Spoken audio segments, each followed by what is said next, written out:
Hi everyone, this is James here for MoDaCo, and this is our quick look at the Nokia X. This is the Nokia X, and as you can see, I have here the bright green model. That is what the color is called, and it is a very striking device. But let's just remind ourselves of the launch of the Nokia X. It was announced at MWC back in February as Nokia's fourth platform. They have their basic Nokia devices like the 101, for instance, which don't have touchscreens, of very, very low price. They have their Asha range, which are feature phones, often have touchscreens or perhaps full QWERTY keyboards sometimes as well. And then you have their Lumia range for Windows Phone. Sits between the Asha and the Lumia range right now. This device available at the moment just in India and coming to Europe soon. Don't know exactly when. And it's going to be costing 89 euros. So it's a very low price device. Probably around £85 in the UK, I guess, once it comes here. I would expect on pay as you go that it'll be somewhere closer to the £60 mark. So what do we get with it? Well, according to Nokia, this is a device designed for emerging markets and to get people buying into Microsoft services. So what you get on here is Android.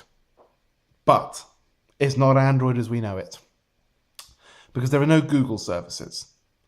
It's all been replaced with Nokia and Microsoft services, or so we're led to believe. More on that in a minute. Let's have a look at the hardware first.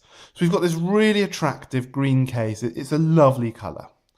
On the back here, we've got a little speaker down the bottom. It's a mono speaker, but it is very loud, excellent quality.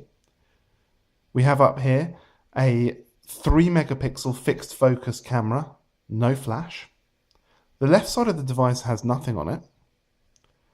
The right side of the device has the power and volume keys.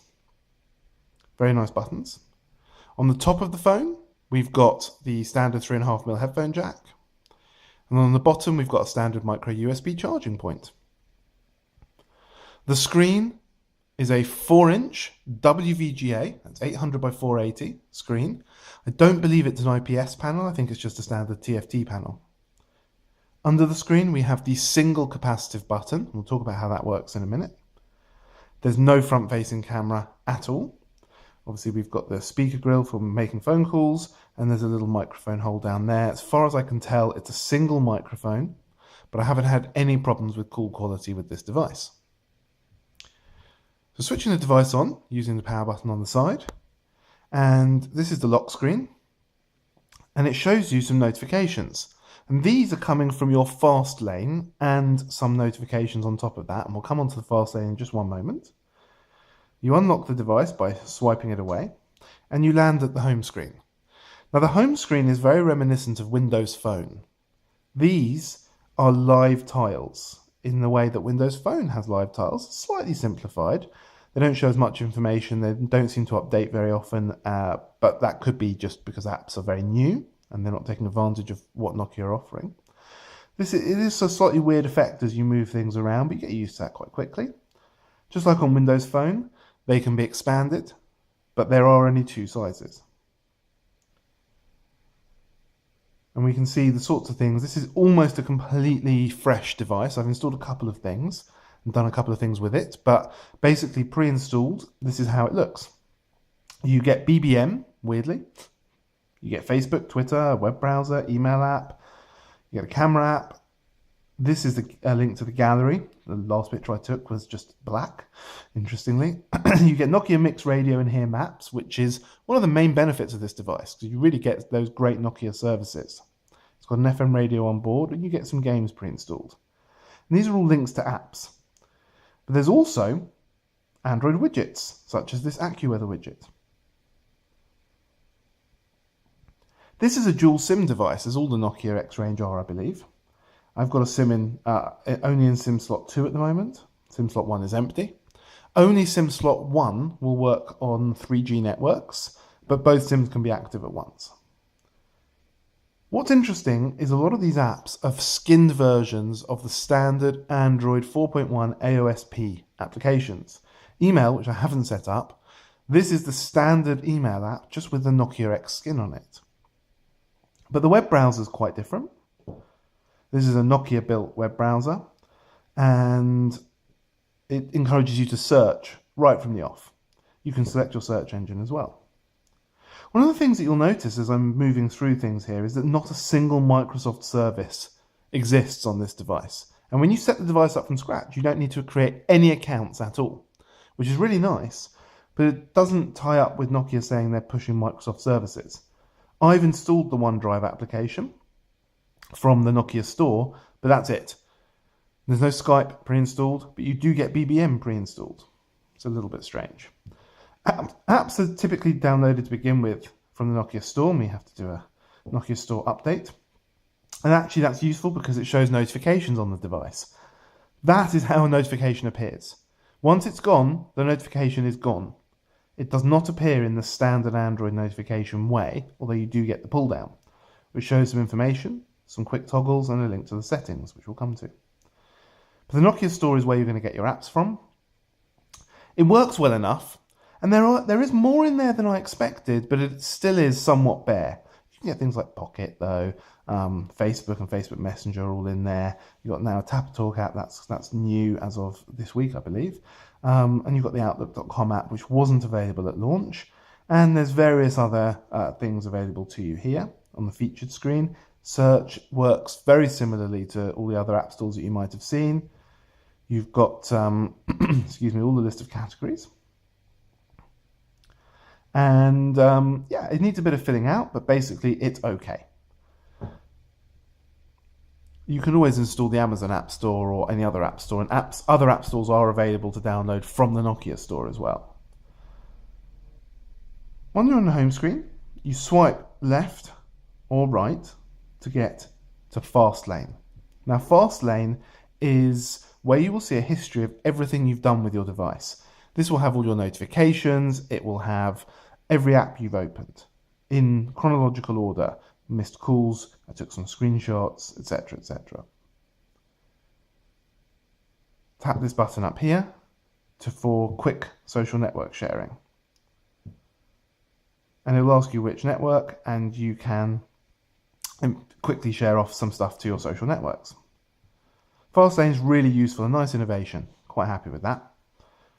Now you'll see me using this capacitive button, and you're probably wondering, how does that work? Well, it's quite simple. It's a back button. So you press it and it goes back. If you're in an app of any description and you want to go home, you long press, and it gives you a little bit of haptic feedback. There is no multitask, there's no quick app switching. You have to go through the fast lane or find your app in your app list. There's nowhere else that apps exist. They only exist on the home screen, very similarly to Windows Phone. Just to draw out how much of Android is in here, this is what the settings menu looks like. It's just like an Android settings menu, very similar. And if we go to the About Phone, we can see same sorts of things you'd get on an Android device, but here we've got the platform version is Nokia X software platform 1.1. You get your developer options just like you do with Android, so you can plug it in with USB debugging. Now you do have to do a little bit of extra work to get ADB working with this phone, but it's well documented out there and is very straightforward. And then you get normal ADB access. Not because this isn't a Google Play device and a Google approved device, basically the device ID is not recognized by ADB. And you can adjust all the usual things in here. So this really is Android 4.1 with the Nokia skin and some Nokia services. The ones that I'm really happy to see are Mix Radio, which is a fantastic free music streaming service, and Here Maps, which gives you offline access to satellite navigation for one territory only with this device. The camera is extremely basic. It's a 3 megapixel fixed focus camera, quite a nice little interface, probably too advanced. This interface is probably too advanced. Got quite a few settings in here, but they tend to make very little difference because ultimately this is a 3 megapixel fixed focus camera. And press take a picture and you get a nice loud sound. You can shoot video, take panoramas. Panoramas do not work very well at all. Video works okay, but it's very low resolution. Very basic camera. But this is a low cost device. The gallery looks very similar to Android Gallery. Now you're probably thinking, where does the menu live then? Because Android devices, particularly at 4.1, had menus and menu buttons. Well, they exist down the bottom here. Where if you see these three bars, you can pull that up and the menu options are there. I'll show you in a different app. Not the most exciting, but if we look at the calculator, we drag that up and we've got our options. So there's no menu button. That's a bit more like Windows Phone, if you like. So this is a really basic device at a very low price. The performance is not brilliant. It's only got 512 megs of RAM. It's a dual-core S4 Play 1 GHz processor. It's pretty low spec. There's only 4 GB of storage, but you do have micro SD expansion. You get about 1.2 to 1.3 gigabytes free for apps when the device switches on and is fresh. I'll just have a quick look at that storage. So you get about 1.3 gigabytes, something like that. It's partitioned off into various different partitions as well, which is a bit annoying, but you can put an SD card in, and it's 4.1, Android 4.1, so there's none of the new micro SD card restrictions that you get with a standard KitKat build.